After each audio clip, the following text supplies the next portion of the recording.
Welcome to the Lawless Astrology channel. I'm very excited today. I have Ricky Williams, who is a very notable astrologer and the co-founder of the Lawless Astrology app. And Ricky's going to be joining me today to talk about Neptune at 29 degrees, which the station is coming up on July 2nd. So it's right around the corner where it goes stationary retrograde.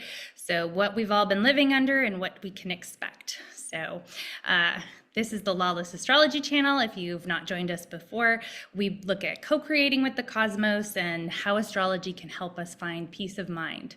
So stick around if this is something you're interested in. Welcome, Ricky. Thank you. Thank you. Nice to see you again. It's good to see you too. Do you want to set the stage and talk a little bit about what the planet Neptune is for those who may not, what it symbolizes for those who may not be aware? Sure. Sure, but I like when I'm talking about a planet or when I'm talking about astrology, really, because I found when people use the word astrology, they're kind of talking about the same thing, but most people that I've especially spent time studying have a different take on astrology. Okay. And the type of astrology I practice, it really focuses on planets and not so much on signs. It's like when I'm doing a reading for someone, there's sometimes, it's sacrilege where I won't talk about their sun sign. It's not a common thing, but it happens often. If what other planets are saying is more important, I'll tend to spend more time there, because I think planets really are the drivers of astrology. And I even point people to the signs get their energies from the planets. So having an opportunity to talk about a planet is always wonderful. It's always great. Yeah. And so to me, the planets were named after gods. And that always fascinates me. And Neptune, or Poseidon, was the god of the ocean, which is also fascinating to me. It's cool imagery to work with. So if I'm talking to someone who doesn't know anything about astrology and I mention Neptune, the word I tend to use most is the imagination. The imagination. Because I think of Neptune as our ability to tap into what's possible. What's possible that doesn't yet exist. What's possible that doesn't yet exist. Because everything that does exist, before it existed on Earth, it had to exist in someone's imagination first. So, Neptune is the part of us that imagines things, that can be aware of different possibilities that don't exist yet. And sometimes I'll talk about Neptune as the planet of a visionary. But that word, again, can mean so many different things. And so a vision, same idea of seeing something that doesn't exist yet. Seeing something that doesn't exist yet. And very similar to imagination. And for me, what the planets represent is core urges or drives. And an urge or a drive is something that exists on its own, and it arises within us, and we have to deal with it. And so when Neptune is active in someone's life, it cranks up the need to receive or to have a vision. A vision. Yeah, so this is Neptune. This is Neptune territory. I love your description. Something what were you gonna say? I was gonna say something I say. I was gonna end with it. Something I say quite often to my wife Linnea when Neptune is around. Neptune is a hell of a drug. Yeah, and Neptune can be associated with addiction and all sorts of things that create fog, but also magic, right? Like things like, like you said, like creativity, things that, spring into being out of nothingness. Mm-hmm. Yeah. And even that springing into being out of nothingness, right, in the process of springing into being, very often there's a fog. Yeah. I talked to a couple of clairvoyants, and the way they describe what they do is they get a sense of something and it's foggy. And as they sit with it and activate their Neptune, that part of their imagination, the fog turns into an image, you know, sometimes more clearly than other times. But I really like that imagery of Neptune and fog.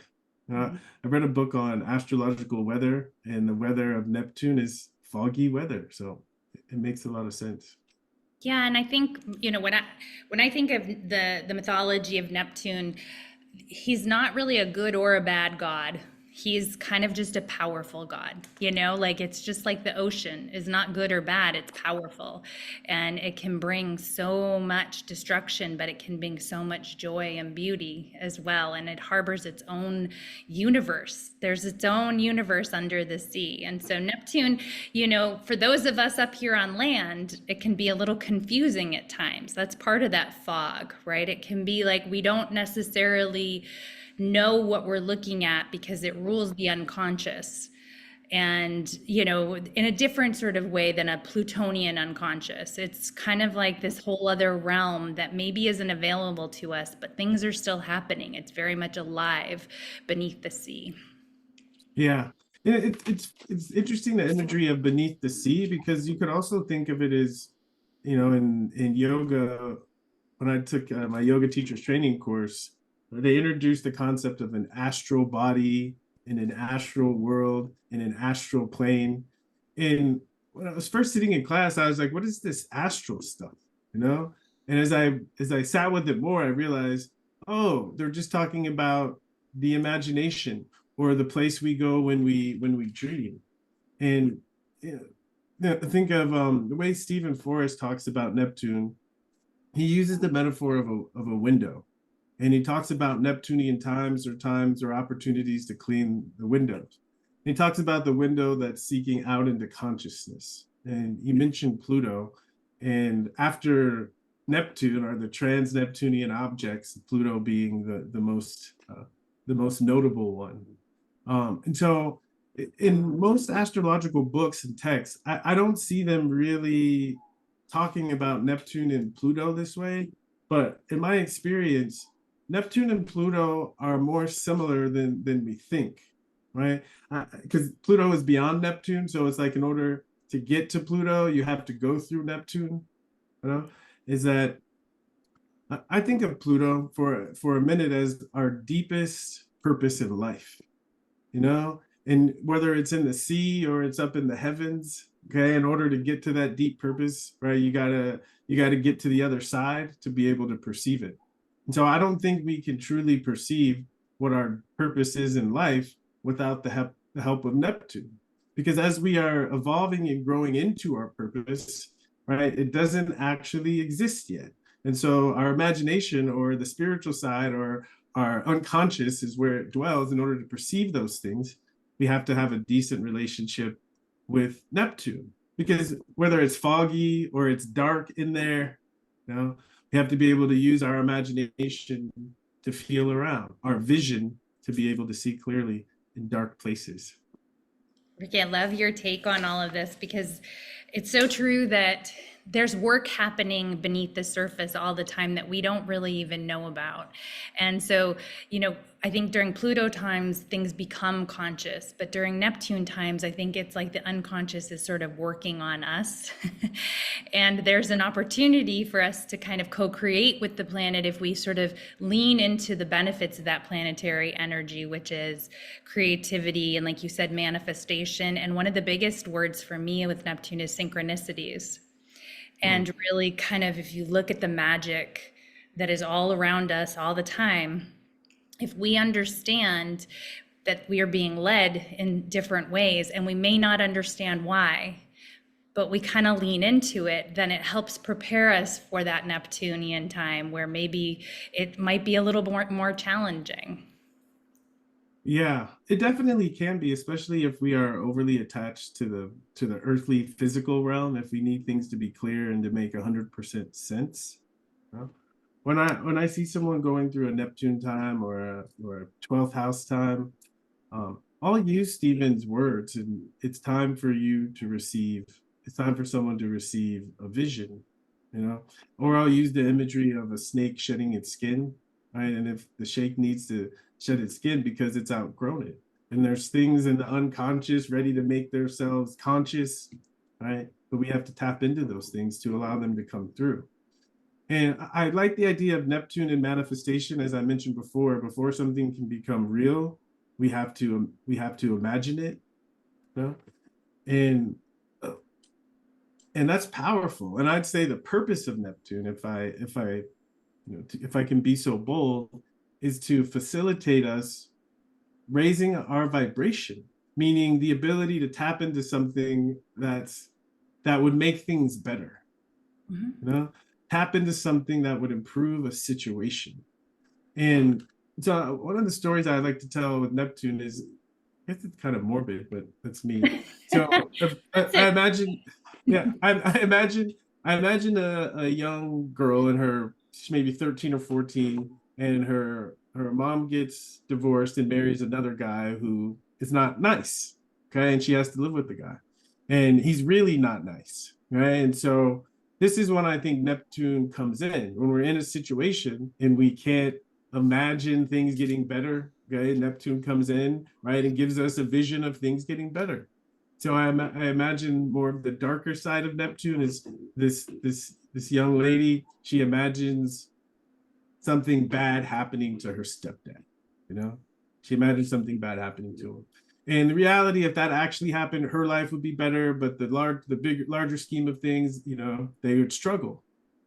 Positive Neptune. I imagine her imagining her getting a scholarship to boarding school. That's something that can actually happen that would improve the quality of her life. But if we're stuck in the reality of things and that's never going to happen, then we don't allow ourselves to tap into the magic or to manifest those possibilities. And I think dark Neptune is when we imagine possibilities that either wouldn't help anyone or aren't even possible. And one of the shadows of Neptune is dissipation, because I think our imagination and how we utilize it is one of the most precious things we own. And when we're using it to imagine things that are not good for us or imagine things that can't happen, it's a massive dissipation and waste of energy. From my own life, I'd just like to share that I've had a very successful career for 20 years, and I've just in the past few months entered into a Neptune transit. And that is like several, actually, lots of Neptune activity. And my career's a little bit kind of falling away. And so I decided to get back into astrology, right? And so it's kind of like what is falling away? Can you accept it? You know, Neptune has to do with acceptance. And then I love what you're saying, like, can you bring something into manifestation, something new that, is your new vision? And, during a Neptune time, we can't necessarily see the fruits of our labor. It's just kind of an idea. And so, I started this YouTube channel a month ago, and I'm sitting here talking to you. I have no idea where it's going to go, but I have a vision and I'm excited about it, and it's something that feeds my soul, which is also very Neptunian. It sure is. Because the thing about possibilities is there's always possibilities. And if we didn't have visionaries or people that tapped into those possibilities, right, Earth would be in a much, much worse place. And I think a lot of people, because we live in such a materialistic, scientific time, that Neptune's kind of gotten a bad rap, you Yeah. know? It's And ignored, I I think, feel like, a little bit. People don't ever understand it in astrology circles, so it definitely doesn't get talked about the way that like a Pluto transit does, or Saturn, right? yeah, yeah. It's more ephemeral. It's harder to grasp. And usually people are not proud of what shows up in their life during a Neptune time. Right? We're not taught the appreciation of learning when it's time to let something go. But that phrase, when one door closes, another door opens, you know, that's a that's a Neptune phrase, right? Is that sometimes we need to let go of something. We need to let go of what we're clinging on to so that a new vision and something greater can come in. Yeah, and I think a lot of times if people are not aware that they're going through a Neptune transit and they feel a little lost or confused, then that's when they kind of turn to escapist tendencies because it's kind of like it feels overwhelming. They're not sure where to turn. Something's being released or surrendered. And so, oh, The Bachelorette is on. I'll watch that again, Yeah. things that aren't necessarily consciousness focused. And that's what Neptune's asking us to do is kind of to tap into our deeper consciousness. I will say though, right? It's a fine line. I had again, I'm a planetary astrologer, and so the first thing that I look at when I look at a chart is what are the strongest planets in this chart? What are the loud? I'll introduce the planets to someone. I say the planets represent the voices in our head, you know, and in this system, there's 10 of them. There's 10 voices in our head. All right, and the strongest planet is which of those voices is the loudest? and I do retreats here on our property, and I had a woman here on the retreat, and it was a 3-day retreat. And the first day, I said my intent for this weekend is that when you walk away from this weekend, that you consider yourself a Neptune person. That you consider yourself a Neptune person. And the first thing I said, the first thing to learn about a Neptune person is Neptune people run away. I wanted to start with the shadow side of it to help her appreciate that it's not that it's bad. It's just that if someone doesn't appreciate how sensitive they are, they're going to put themselves in situations where it's overwhelming, and for their own good, they need to run away. But also, if someone appreciates their sensitivity, maybe they'll be more aware of the situations they put themselves in. How And is so that? I'm saying, well, I mean, it turned into this really beautiful conversation where we kind of went through the spectrum of, if I'm not aware that I'm Neptunian, I find myself in these situations where I need to run away. And I said, well, run away, right? That's not the ideal expression all of the time, but sometimes we do find ourselves in a situation where our sensitivity is telling us get out of here, and we need to get out of here, right? And I said, if we're really unaware and we go a step down from running away, a step down from running away is needing to escape. At least running away, I could say, this is no good, I'm getting out of here. But escape means we're already locked in and we have to find a way to get out. And I was pointing out that it's, more than other people with strong Neptunes will tend to find themselves in that situation, but it doesn't have to be that way. Because if someone learns to be sensitive and be aware of situations that they might need to escape or they might need to run away from, then they're in a position to not choose those situations. And this goes into the higher vibration of Neptune, which manifests as extrasensory perception, right? The ability to see things that don't exist yet. Another way of saying that, Neptune, our ability to see the essence of something, to see the form underneath the external form. But in order to see the essence of something, we have to let go of our attachment to the external form. Absolutely. And so this has been a very Neptunian time for everybody because for the past several months, we've been at the anoretic degree, which is 29 Pisces. So anytime a sign is in its own home sign, and then on top of that, in the very last degree of that sign, there's something very powerful going on. There's kind of a whatever that particular sign is known for, or the planet is known for, is that much more intense at the anoretic degree. And so we've been having this time for months now, and of 29 Pisces, so the last degree of Pisces, and then on July 2nd, Pisces goes stationary retrograde at 29 degrees 55 minutes. So like right up to the edge of going into a new sign when it says, no, we still have some work to do. And we still have some releasing, and we still have some energy we need to process in this last degree of Pisces. So it's kind of affecting us all. Would you agree? Yeah, I mean, I'd say it's that we need, but I feel like the need is infinite. There's always going to be the ability to do more Neptune and Pisces work, but it becomes to where, okay, we got as much as we can now. Now we need to move and start doing some Neptune and Aries work. So, I think of like at the very end, it's like the last chance, everything's everything's on sale, so everyone's running its clearance, right? It's the last opportunity to get to The pick closeout sale.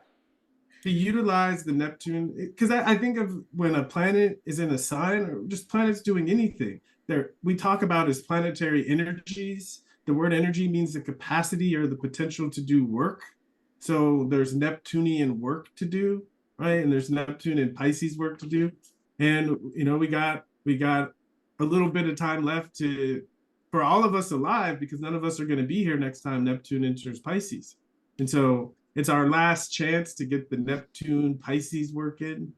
And you mentioned mundane astrology and how that speaks about the collective influence. And so when I say energy, we have the collective cosmic support to do Neptune and Pisces type of work.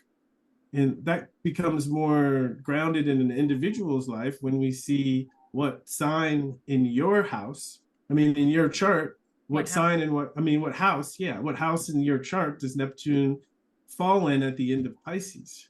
And also, in addition, is what houses does Neptune rule in your chart? And for a lot of people, it'll be those two answers will be the same, but that's giving more focused advice on where to utilize, right? Where to manifest, to see the manifestation, and where to utilize the Neptune energy for the next year. Yeah. So if you have your chart, you can look and see where Neptune is for you. I may put in the description the rising signs, but I don't really want to get through this because I feel like Ricky has so much more wisdom to share about kind of the bigger picture about where we can kind of, I don't want to say get this last closeout sale of Neptune right, but what are some of the themes that we've been called to do? I just want to quickly, before we get to that, set the stage that Neptune went into Pisces, which is its home sign. So its rulership. Neptune is ruled, or Pisces is ruled by Neptune. And so 2011, 2012 is when Neptune went into Pisces. So things that we've been working on collectively and what you may be working on in your own chart have to do with Piscean themes, right? And so we've talked a little bit about those Neptunian themes, but some of the things that we've seen on a more mundane level during this time is kind of an erosion of trust, fake news, kind of an escalation of fear, billionaires going into space, but also astrology going mainstream, and YouTube being created, and people being empowered and envisioning their own apps, like the Leela app that you created with your wife and Stephen Forrest. So it's kind of like we've got this closeout sale now. So now what do we think that we're being called upon to do, knowing that Pisces or Neptune's going into Aries, which is going to be a completely different energy for everyone.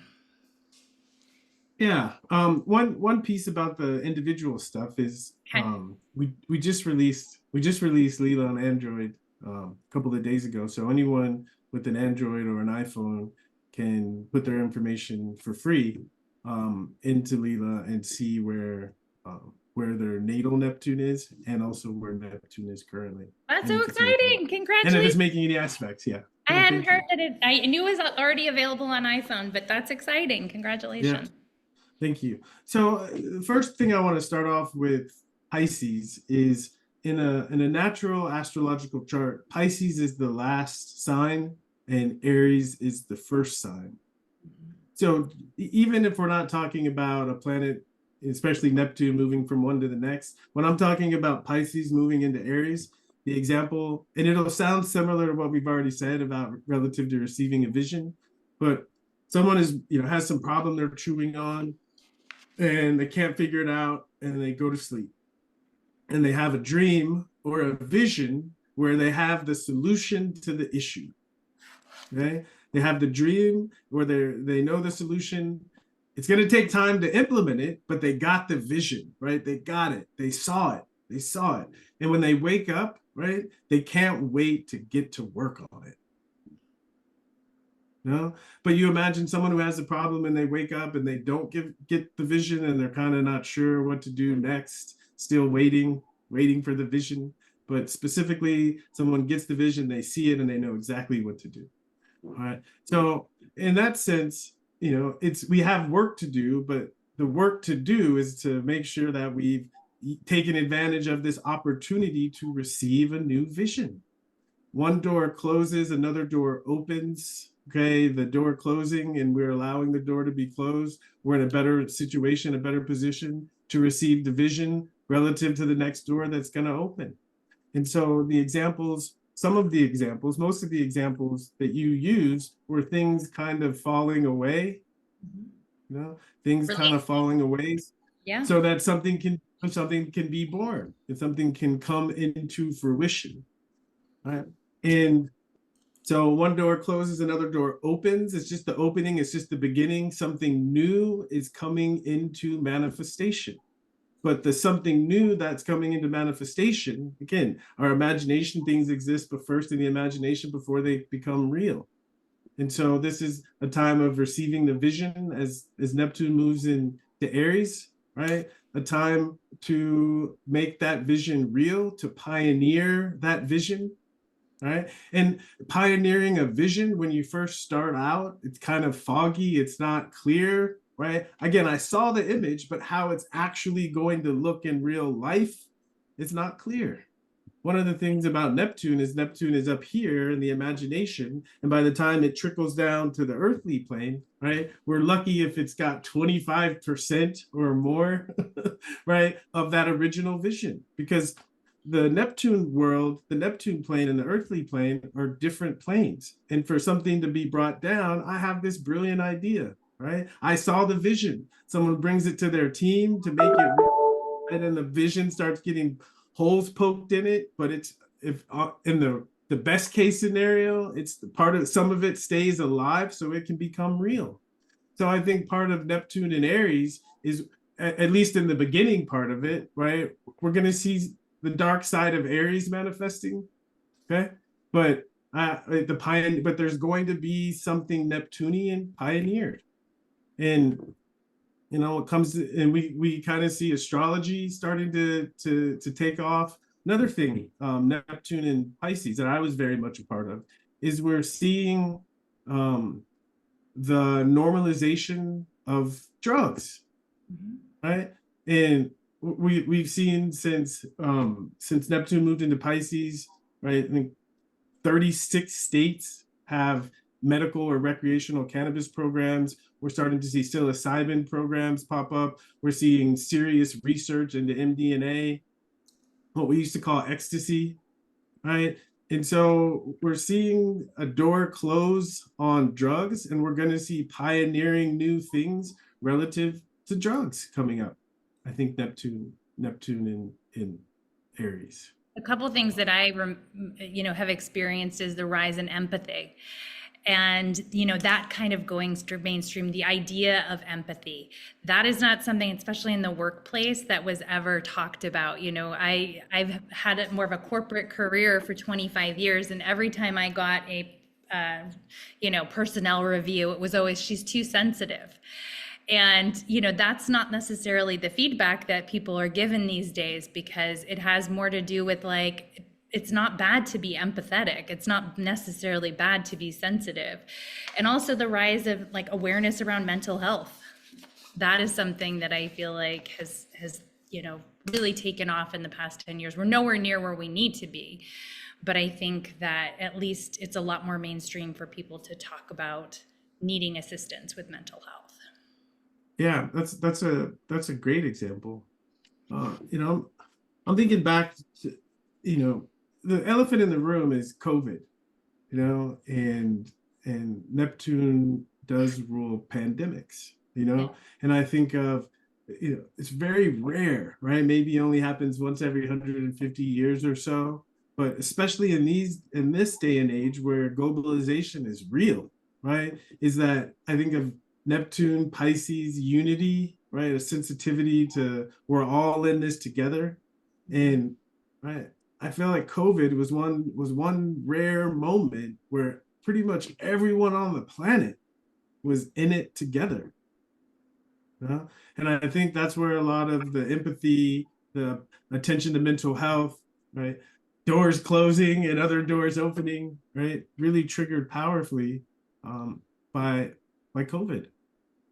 Yeah. So, and I feel like when I see this 29 Neptune and like I love, that like we've got one more shot to kind of get it right. Like this is the kind of cleanup time. Like that, the piece that you didn't get done or the last bit of envisioning that's there for you.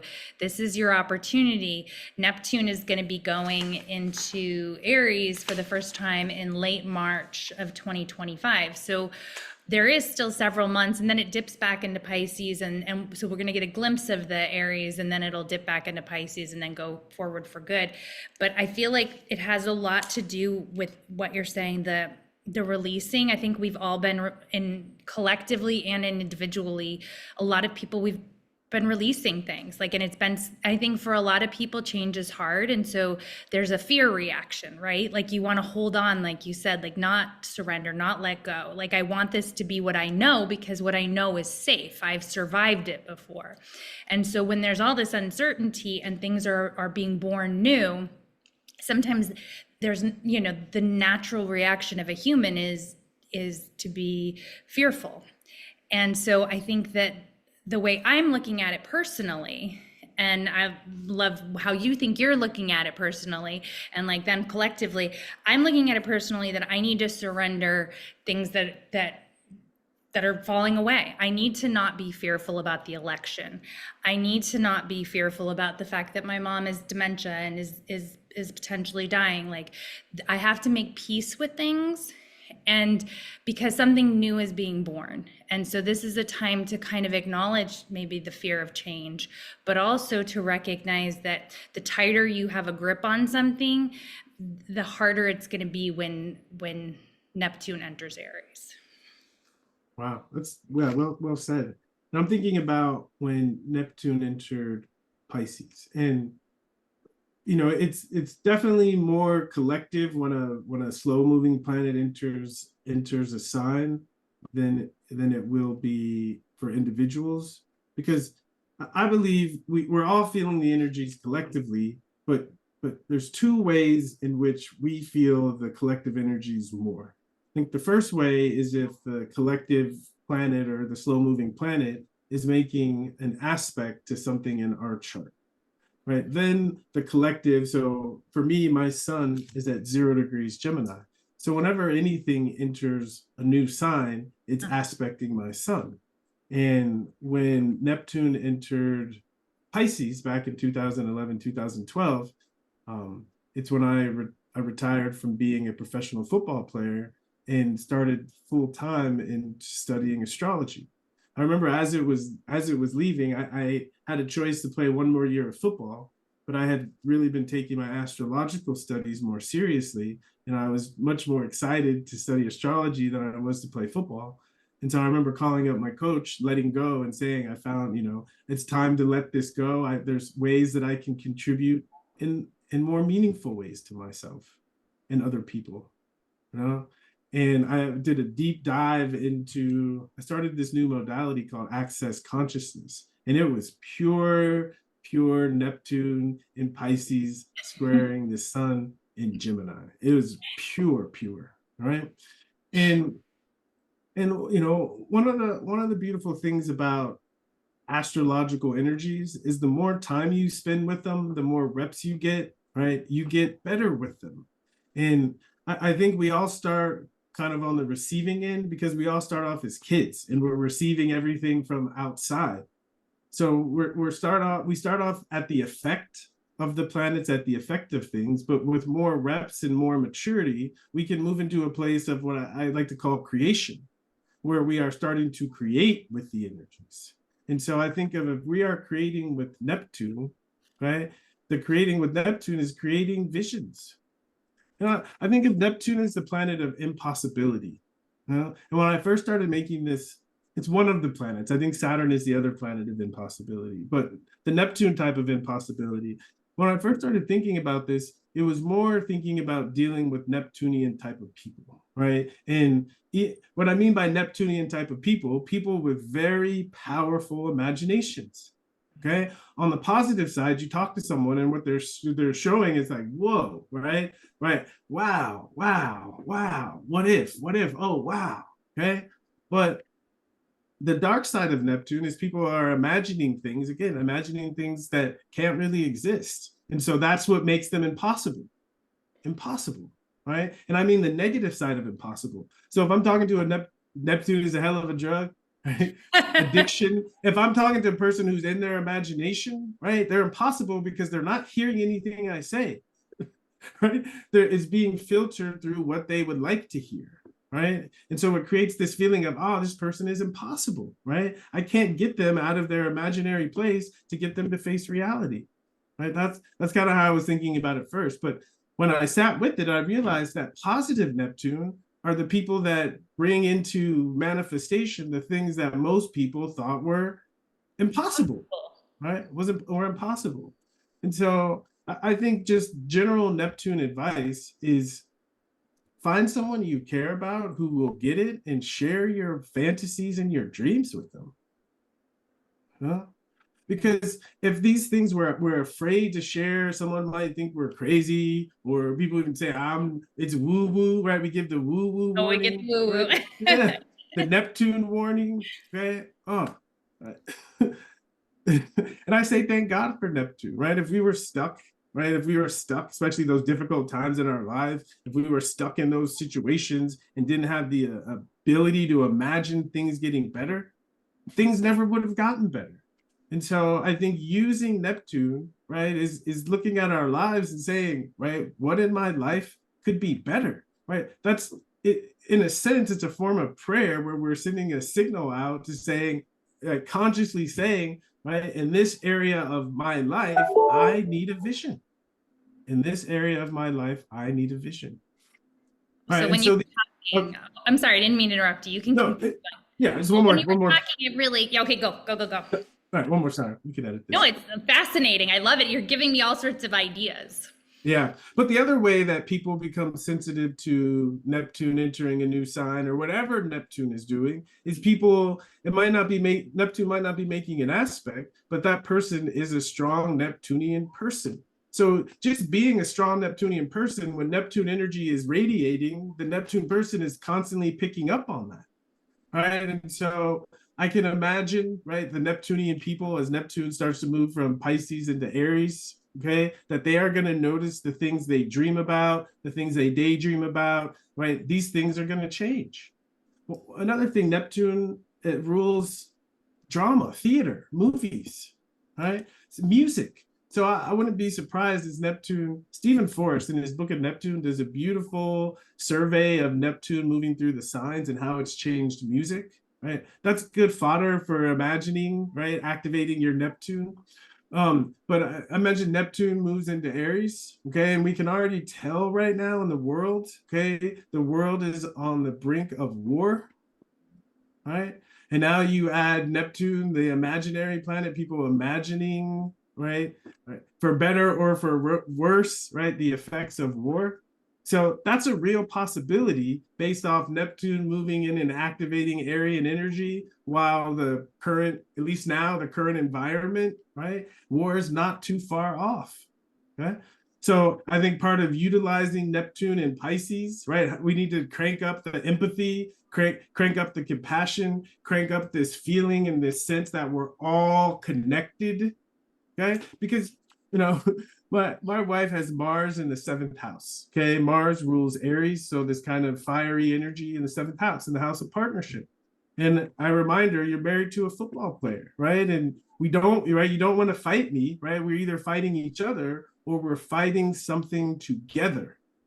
So I think of utilizing Neptune, leaving Pisces. Let's crank up the sense of connection and togetherness. So as Neptune moves into Aries, we can imagine fighting something together, right? Because the alternative is we're imagining enemies where they don't exist. Mm-hmm. Yeah. Oh my God, I love that. And I mean it's so you're blowing my mind with all this like really amazing Neptunian knowledge. And I love, the Pisces and Virgo are on the same continuum, right? And so Neptune rules Pisces and the visionary brings Hold on one second. do we One have a second. friend? Yeah. Hold on. All good. All good. Well, Yeah. We'll be back. I'll get you some gummies when I'm done. All right. Yeah, we had a little we visitor. won't keep you much longer, honestly. So I just wanted to say that I've worked with CEOs for most of my career. And they a lot of times have these grand visions and they want to bring something into the world. They want to bring something into fruition.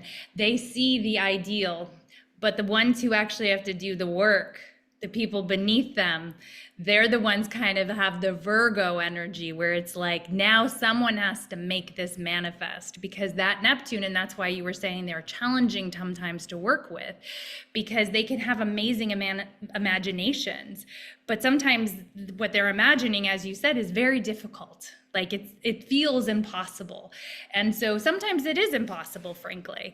And other times, it just takes that visionary to say, all right, there's a bunch of Virgos beneath me that need to actually bring this into fruition.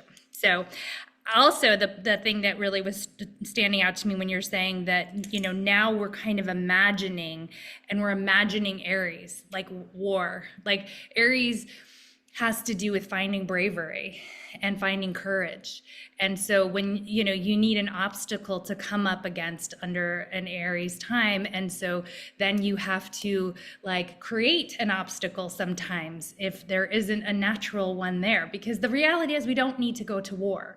No one needs to go steal another country. No one needs to throw bombs over walls. Like, doesn't need to happen, but there's an energy of having to figure out how to become courageous when we feel fearful. And so that's interesting you say that we're kind of imagining this war into fruition because we need it.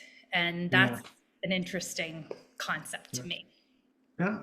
I mean, to build on that a little bit, this idea of using, this last bit of Neptune and Pisces to appreciate how we are all connected to people, right? And then, right, if we realize how we're connected to people, it's easier to recognize those warlike thoughts coming up. And I think Stephen in the book of Neptune, right, the archetype of Neptune and Aries is the spiritual warrior, right? And to me, the spiritual warrior is noticing those parts inside of us and going to war or standing up, utilizing courage to deal with those parts of ourselves. Huh? Um, it's one of my favorite Carl Jung quotes. It has kind of a Neptunian message in it. He said, "He who looks outside dreams. He who looks inside awakens." Right? And this idea if we can use the Neptunian sensitivity to be aware of our own universes, right? And doing the work there, uh, I think we'll be in a position to pioneer new ways to develop compassion and connectedness to more people so it doesn't manifest as war. Because I think another expression of Mars Aries energy is the energy it takes to build something. And I think part of Neptune and Aries is building spiritual connections.